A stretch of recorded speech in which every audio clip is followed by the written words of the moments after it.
సలహాదారుల్ని రాజ్యాంగేతర శక్తులు అంటున్నారు.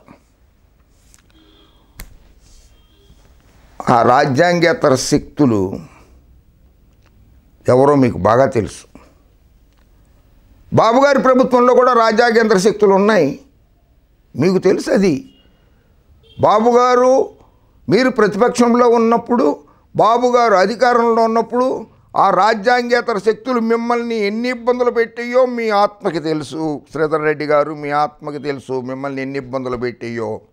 మిమ్మల్నే కాదు, మీరు నిన్న మొన్నటి దాకా వేరు విధేయత చూపించినటువంటి నా దేవుడు అన్నారు కదా జగన్మోహన్ రెడ్డిని, నా ప్రత్యక్ష దైవం జగన్మోహన్ రెడ్డి గారే అన్నావు కదా, ఆ దేవుడిని ఎన్ని ఇబ్బందులు పెట్టారో బాబుగారు మీకు తెలుసు.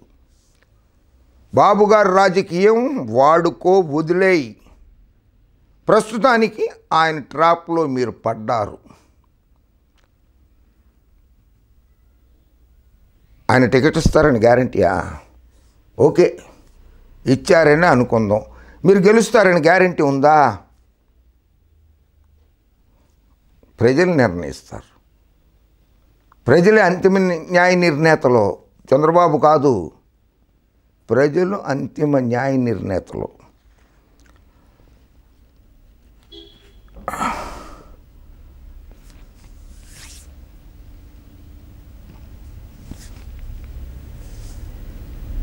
నేను బ్రతికున్నంతకాలం వైఎస్ జగన్ వెంటే నడుస్తా. నాకు కనిపించే దైవం వైఎస్ జగన్మోహన్ రెడ్డి. నేను బ్రతుకున్నంతకాలం కూడా వైఎస్ జగన్మోహన్ రెడ్డి గారు సీఎంగా ఉండాలి. నా అంత్యక్రియలకి వైఎస్ జగన్మోహన్ రెడ్డి గారు సీఎంగా వచ్చి నా అంత్యక్రియలు జరిపించాల్సిందిగా నేను ఆ దేవుణ్ణి ప్రార్థిస్తున్నాను అన్నారు మీరు. బాబా వీడియో ఒకసారి ప్లే చేయండి. ఆయన అన్నది కోటమిరెడ్డి శ్రీధర్ రెడ్డి గారి వీడియో ఒకసారి ప్లే చేయండి. ఆయన మాటల్లోనే విందాం మనం. డెఫినెట్గా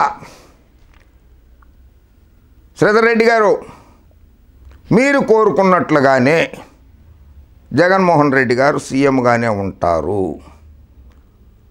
మరో 25 ఏళ్ళు సీఎంగానే ఉంటారు. ఒకటి చెప్తున్నా,